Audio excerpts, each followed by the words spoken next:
গিন্নি, আরে ও গিন্নি, কোথায় গেলে? বীজ ধানের ঝুড়িটা দাও তো, মাঠে গিয়ে বীজ ধানগুলো ফেলে আসি।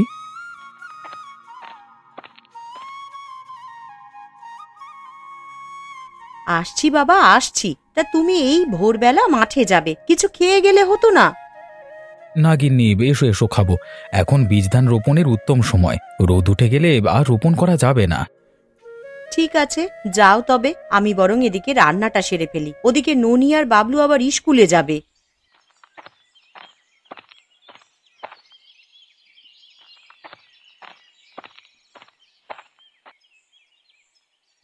মা, ও মা, খিদে পেয়েছে অনেক, খাবার দাও না। ভাতের হাঁড়ি এখনো চড়াইনি বাবা, তুই বস, আমি কটা মুড়ি মেখে দিই বরং। তাই দাও, সাথে একটু গুড় দিও। ঠিক আছে বাবা, তাই দিচ্ছি।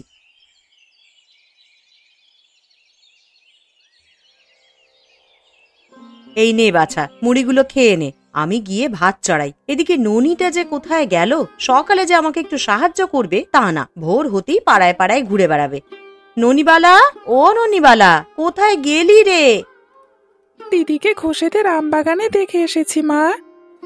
আবার আম কুড়োতে গেলি? ঘোষগিন্নি দেখলে আর উপায় রাখবে না, কতবার না করলুম ওদিকে যাস নে। তা মেয়েটা আমার কথা শুনলই না। দাঁড়া, আজ আসুকো।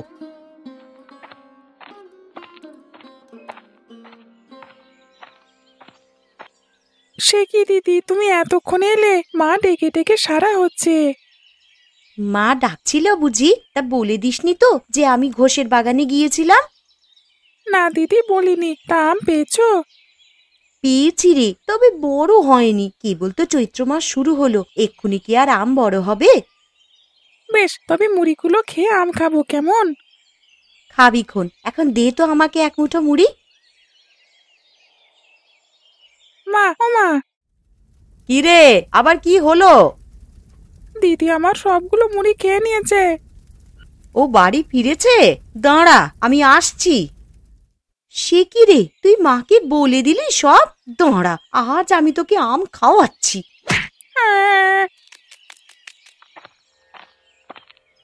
কি হলো রে বাবলু, কাঁদছিস কেন? দেখো না, দিদি আমাকে মেরেছে মা। ফের মেরেছে তোকে? দাঁড়া, ও আসুক, ওর পিঠে আজকে লাঠিগুলো আমি ভাঙবো। এখন কান্না বন্ধ করে মুড়িগুলো খা তো দেখি। গিন্নি, আরে ও গিন্নি, বলি সকালবেলায় কি কিছু খেতে দেবে না? খিদে যে পেটটা চোঁচো করছে।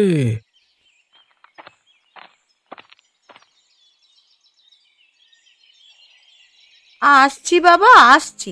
সকাল হতে না হতেই তোমার খাওয়ার চিন্তা শুরু হয়ে যায়। বলি ঘরে কিছু আছে নাকি যে তোমাকে দেব? কিছু নেই বলে এই পান্তাগুলো দিতে হলো। জানো না আমি পান্তা খাই না। ইস, পান্তা নাকি খায় না? বলি কাজ করে টাকা নিয়ে এসো, তাহলে রোজ রোজ পাতে গরম ভাত তুলে দেব। কাজ কি আমি করি না ভেবেছো? সারাদিন তো কাজের উপরই থাকি। কাজ করে একেবারে মহাভারত শুদ্ধ করে ফেলেছ তো। মুটে মজুর খেটে কষের চাল ছাড়া আর কি আনতে পেরেছো বলো তো? বলি ওপাড়ার বিমল কি সুন্দর চাষবাস করছে, তুমি তো পারতে এইভাবেই চাষ করে ঘরে নতুন ফসল তুলতে।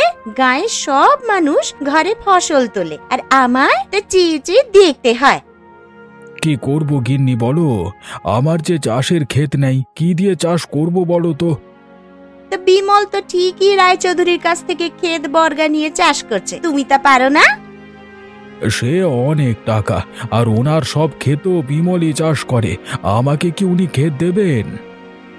অবশ্যই দেবেন, তুমি বিমলের চেয়ে বেশি খাজনা দেবে ওনাকে। তা এক কথা বলেছ। আমি তবে আজই রায়চৌধুরীর কাছে যাব, গিয়ে দেখি উনি আমাকে বিমলের ক্ষেতগুলো চাষ করতে দেন কিনা। হ্যাঁ গো, তাই করো, তাহলে আমাদের ঘরে কটা ফসল আসবে, আর জয়ার দিমাগটাও একটু কমবে। বাবা রে বাবা, ওর দিমাগে বাড়ির চৌহদ্দির মধ্যে যাওয়া যায় না। বেশ বেশ, তাই যাচ্ছি তবে। নাও এখন তবে এই পান্তা ভাতগুলোই খেয়ে নাও, আমি গিয়ে বরং ভাত চড়াই।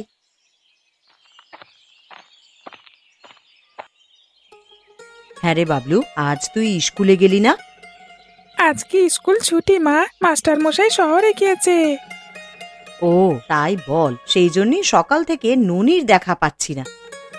দেখো গিয়ে কার আম বাগান নয়তো কাঁঠাল বাগানে ঘুরে বেড়াচ্ছে। মেয়েটাকে আমি আর বুঝিয়ে পারলুম না বাপু, এত বড় হয়েছে কিন্তু পাড়া বেড়ানোটা ছাড়েনি। ওই যে রাজকন্যা আসছে, তা কোথায় ছিলেন মা আপনি সারা বেলা?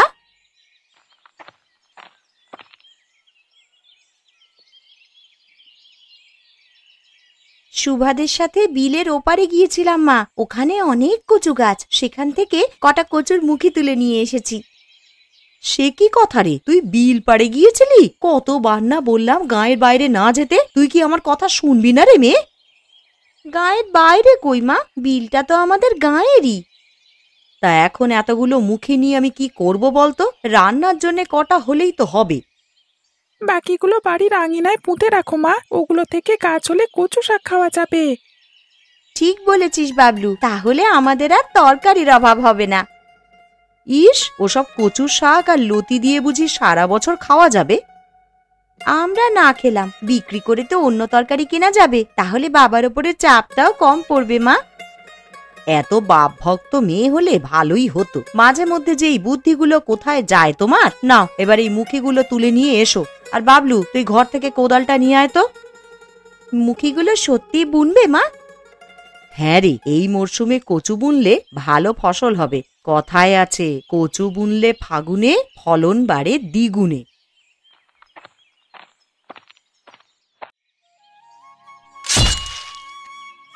গর্তগুলোয় ভালোভাবে মাটি চাপা দিও দিদি, না হলে বৃষ্টির জল জমে মুখিগুলো পচে যাবে। এই ফাল্গুন মাসে বৃষ্টি আসবে না রে গাধা, বৃষ্টি আস্তে আস্তে কচু গাছ বড় হয়ে যাবে। কিন্তু এতে রোজ জল দিতে হবে রে, না হলে মুখি থেকে কচু গাছ বের হবে না। পুকুর তো আমাদের পাশেই আছে মা, আমাদের জলের অভাব হবে না। হ্যাঁ রে, কথায় আছে, জলের ধারে পুঁতলে কচু, কচু হয় 3 হাত উঁচু। সত্যি বলছো মা, আমাদের কচু বাগান এত বড় হবে? হ্যাঁ রে হ্যাঁ, দেখিস অনেক বড় হবে, কিন্তু সেই জন্য পরিশ্রম করতে হবে। এখন যা তো ননি, ঘর থেকে কতগুলো ছাই নিয়ে আয়। সে কি ছাই কেন মা? কথায় আছে জানিস তো, কচু বনে ছড়ালে ছাই, কচুর কোনো সংখ্যা নাই। তার মানে কচু গাছে ছাই দিলে ফলন ভালো হবে? হ্যাঁ রে, হবে। তুমি এত সব জানলে কি করে মা? অন্যরা তো কি করলে কোন ফসল ভালো ফলবে তা তো জানেই না। সাধে কি আর জেনেছি রে মা, কৃষকের ঘরের মেয়ে ছিলাম, ছোটবেলা থেকেই তো কৃষিকাজের সব শিখতে হয়েছে। যা, এখন দুপুর হয়ে গেল, ছাইগুলো নিয়ে আয়, খেতে ছিটিয়ে দিয়ে ঘাটে যাব, তারপর আবার তোর বাবার জন্য খাবার পাঠাতে হবে। বাবা কোথায় গেছে মা? রায়চৌধুরীদের ক্ষেতে চাষ করতে গেছে, ওই ক্ষেতগুলো রায়চৌধুরী তোর বাবাকে দিয়েছে চাষ করার জন্য। তাহলে তো আমাদের ধান, চাল, শাকসবজির আর কোনো অভাবই থাকবে না মা, কি বলো? হ্যাঁ রে, এতদিন পর অভাব বুঝি দূর হলো। আপনি তো সবই জানেন চৌধুরী মশাই, সংসার আর চলে না। আমি তোমার সমস্যাটা বুঝতে পেরেছি গোপাল, কিন্তু আমার কিছু করবার নেই। যা জমি ছিল তা বিমলকে দিয়ে দিয়েছি, ও বীজ ধানও বুনে ফেলেছে। ওর তো অনেক জমি আছে চাষবাসের, আপনি ওর জমিগুলো আমাকে দিয়ে দিন। না হে, বিমলের সাথে আমার চুক্তি হয়েছে, ও চাষ করে একটা অংশ আমাকে দেবে। আমি না হয় তাই দেব, প্রয়োজনে বিমলের থেকে বেশি দেব, তবুও আপনি ওর জমিগুলো আমাকে দিন, না হলে এবছর বউ বাচ্চা নিয়ে না খেয়ে থাকতে হবে। তুমি আমাকে কি মুশকিলে ফেললে গোপাল। আচ্ছা ঠিক আছে, এত করে যখন বলছো আমি বিমলকে বলে দেব। আপনার দয়া শরীর রায়মশাই, সব ঠিক থাকলে আমি কাল থেকেই হাল চাষ শুরু করব। বেশ, তাই করো। আমি বিমলকে বলবো আমার জমিতে চাষ না করতে। বাবা, ও বাবা, তোমার কাজ কত দূর? আমাদের বাড়ি ফিরতে হবে যে। ফিরবো বাবা, ফিরবো, আমি হাতের কাজগুলো শেষ করিনি।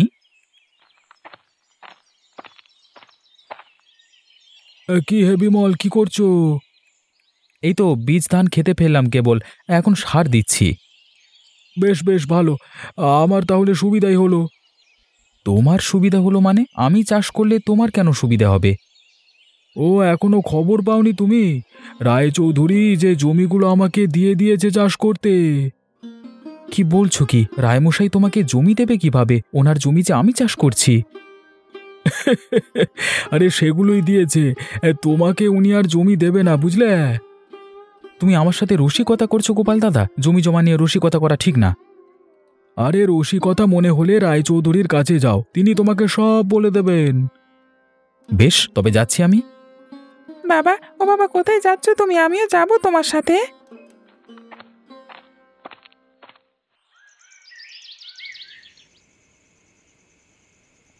সে কি কথা? তা রায়চৌধুরী তোমাকে কি বললো তখন? কি আর বলবে, গোপাল দাদা যা বলল উনিও তাই বললেন। ওনার সব জমি গোপালকে দিয়ে দিয়েছেন। এটা কেমন অনাচার? তোমাকে দিয়ে জমি চাষ করিয়ে সেগুলো আরেকজনকে দিল কেন? গোপাল দাদা নাকি ওনাকে আমার থেকে বেশি খাজনা দেবে, সেজন্য একবার মনে হয়েছিল ওর থেকে বেশি খাজনা দিয়ে আমি নেব, কিন্তু না না, তার আর দরকার নেই। ও জমিতে এমনি ফসল তেমন হয় না, তাছাড়া এই মরশুমে খরা হবে। খরা হবে তুমি কি করে জানলে? কৃষকের মেয়ে আমি, গাছপালার লক্ষণ দেখেই বুঝেছি। তাছাড়া এই মাসের হিসেব মিলছে না এই বছর। মাসের হিসেব মিলছে না? এ আবার কেমন কথা? কথায় আছে 5 রবি মাসে পায়, ঝড়ায় কিংবা খরায় যায়। এ মাসে তো 5টি রবিবার গেছে, তার মানে এ মৌসুমে খরা হবে। হ্যাঁ গো, তারই আভাস পাচ্ছি। তাহলে তো আগে থেকে সবকিছু জোগাড় করে রাখতে হবে, খরা এলে খাবারের অভাব হতে পারে। সেই জন্যই তো বলছি, তুমি একবার শহরে গিয়ে ঘুরে এসো। যদি ওখানে একটা কাজ পাও তবে হালে খানিক জল পাওয়া যাবে। তাছাড়া বাড়ির পাশের কচু বাগানটা খুব ভালো হয়েছে। কদিন পর থেকেই কচুর শাক আর লতি বিক্রি করা যাবে। আমি না হয় শহরে গেলাম, কিন্তু ওই কচু বাগান দিয়ে কি আর সংসার চলবে? বড়জোর কটা শাক পাতা খাওয়া যাবে। ও নিয়ে তুমি চিন্তা করো না, এই কচু বাগানই একদিন এই সংসারের অবলম্বন হবে। তুমি শহরে গিয়ে দেখো কিছু করতে পারো কিনা। শুধু শুধু বসে থেকে তো কোনো লাভ নেই। বেশ, আমি কালই শহরে যাব। অনেক রাত হয়েছে, এখন চলো ঘুমাতে যাই।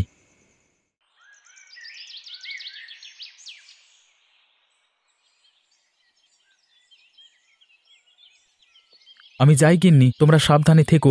গিয়ে তোমাদের চিঠি দেব, কেমন? আর কাজ না পেলে বাড়ি চলে আসবে। শুধু শুধু ওখানে পড়ে থাকার দরকার নেই গো। ঠিক আছে গিন্নি, ছেলে মেয়েগুলোকে দেখে রেখো। বাবলু আর ননি, তোরা বাইরে বাইরে ঘুরবি না, মায়ের কাজে সাহায্য করবি, কেমন? না বাবা, আমরা এখন থেকে আর বাইরে বাইরে ঘুরবো না, মায়ের কচু বাগানে কাজ করব। এই তো আমার লক্ষ্মী মেয়ে। থাকো তোমরা, তবে আমি গেলাম। হে ভগবান, তুমি ওকে একটা কাজ জুটিয়ে দিও, না হলে ছেলে মেয়েগুলোকে নিয়ে একেবারে সাগরে পড়ে যাব।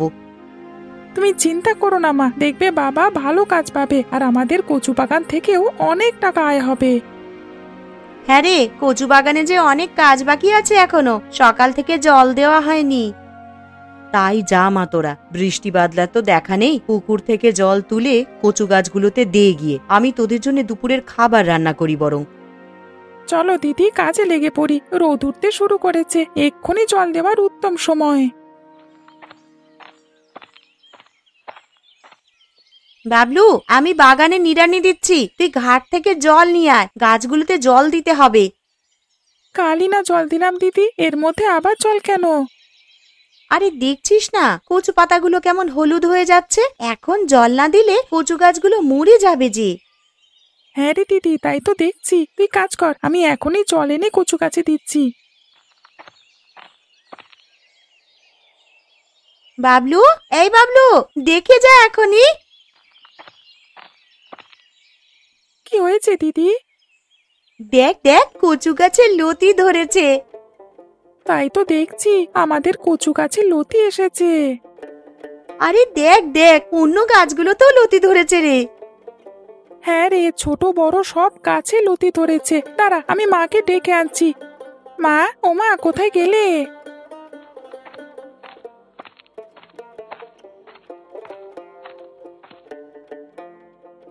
কিরে, কি হলোটা কি? আরে কোথায় নিয়ে চলেছিস আমাকে?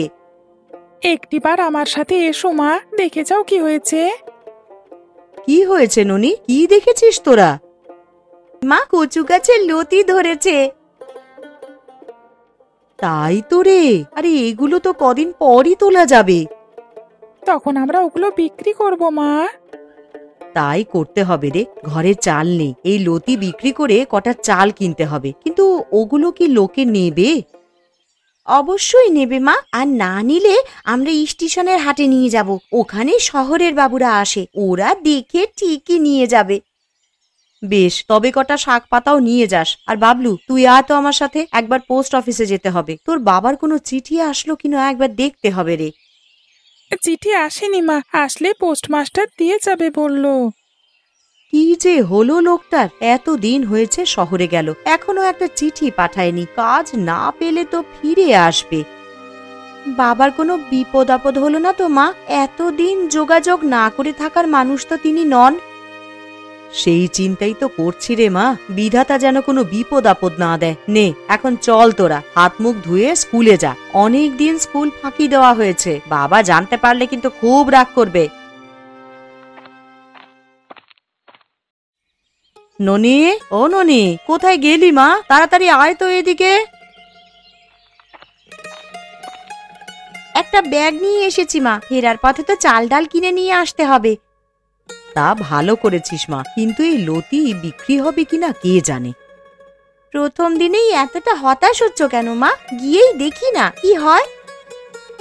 চল দিদি, আর দেরি করে কাজ নেই, অনেকটা পথ আবার যেতে হবে। তাই চল মা, তুমি ঝুড়িগুলো আমাদের মাথায় তুলে দাও তো।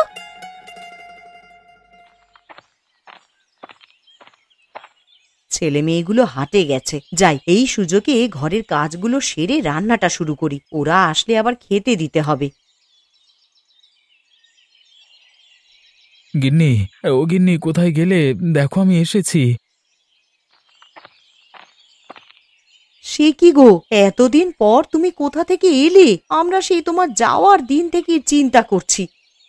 আর বলো না গিন্নি, ডাকাতের পাল্লায় পড়ে গেছিলাম, পড়ে কোনোভাবে পালিয়ে প্রাণটা নিয়ে এসেছি আমি।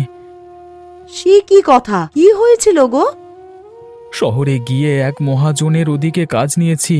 প্রথম কয়েকদিন ভালোই ছিল, কিন্তু দুদিন কাজ করে টাকা চাইতেই আমাকে ওরা একটা কারখানার ভেতরে আটকে রাখলো। কাজ না করলে খেতে দিত না। অবশেষে একজনের সহযোগিতায় ওখান থেকে পালিয়ে এসেছি। সে কি কাণ্ড! তা থানা পুলিশ করনি এই নিয়ে? কিভাবে করব বলো, ওখানে কেউ চেনা পরিচিত নেই, গায়ের মানুষ, আমি কি এত আইন আদালত চিনি? ভালোই হয়েছে চলে এসেছো, পরে না জানি কোন বিপদে আবার পড়তে। আমি খুব ক্লান্ত গিন্নি, আমাকে কিছু খাবার দাও, কতদিন যে পেট পুরে খাই না। তুমি ঘরে এসো, আমি খাবার দিচ্ছি, খাবারটা খেয়ে নিয়ে স্নান করে এসো, তারপরে ঘুম দাও। তাই চলো।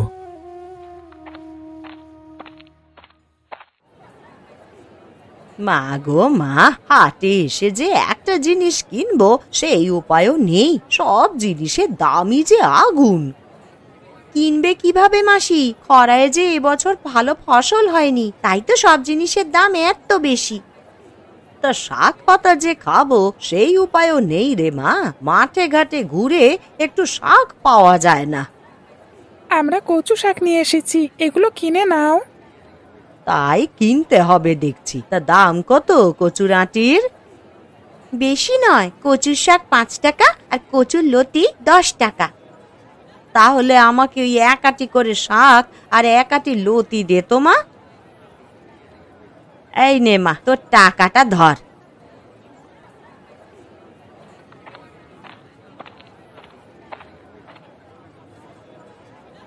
সে কি খুকি, এই খরায় এত তরতাজা শাক কোথায় পেলে? এটা আমাদের বাগানের শাক, লাগবে আপনার? দাও দাও, আমাকে সবটুকু দিয়ে দাও, আমার কচু শাকের খুব দরকার। এত শাক নিয়ে আপনি কি করবেন? সে তোমাদের জানতে হবে না, তুমি শাক দাও, কত টাকায় বিক্রি করছো বলো। ওর কাছে শাক বিক্রি করো না দিদি, ও আমাদের কাছ থেকে কম দামে কিনে মানুষের কাছে বেশি দামে বিক্রি করবে। ঠিক আছে, দাঁড়া, ওকে বিদেয় করছি এক্ষুনি। এসব বিড়বিড় করছো তোমরা? আমরা 2 আঁটির বেশি শাক বিক্রি করব না। কেন? টাকা দিলে আমি যত আঁটি খুশি তত আঁটি নিতে পারি। আমাদের কেবল টাকার চিন্তা করলে হবে না, গায়ের সবার কথা ভাবতে হবে। আমরা চাই কম দামে সবাই শাক এবং লতি পাক। বাহ বাহ বাহ বাহ, এই ছেলে মেয়েগুলো দেখছি অল্প বয়সে ব্যবসায়ী হয়ে উঠেছে। ঠিক আছে, তবে আমাকে 1 আঁটি শাক এবং 1 আঁটি লতি দাও। বাড়িতে নিয়ে গিয়ে শাক এবং লতি খাবো।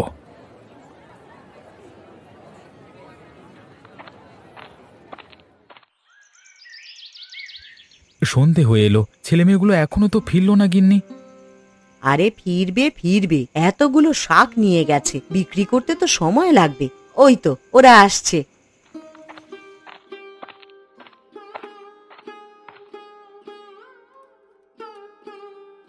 মা, ও মা, দেখো সব কচু শাক বিক্রি করেছি। সে কি রে, এর মধ্যে সব খালি হয়ে গেল? তা কত টাকার বিক্রি করলি রে? 200 টাকা মা, 100 টাকা দিয়ে হাট বাজার করেছি। আর এই নাও বাকি টাকাটা। ভালো হয়েছে গিন্নি, এখন আর তোমার কোনো কষ্ট থাকবে না। তুমি এতদিন পর এলে বাবা, কোথায় ছিলে তুমি? সে অনেক কথা বাবা, পরে তোদের বলবো। যাক, তুমি এসেছো তাতেই আমরা খুশি বাবা, তোমায় আর কোথাও যেতে দেব না। না রে, আমি আর কোথাও যাব না। তোর মায়ের কচু বাগানে কাজ করব, আর তোদের নিয়ে বাজারে কচু বিক্রি করে আসবো। তাহলে তো আমাদের কচু বাগানটাকেও বড় করতে হবে, সেখানে আমরা আরো কচু রোপণ করব। হ্যাঁ গিন্নি, কথায় আছে ওল কচু মান 3ই সমান।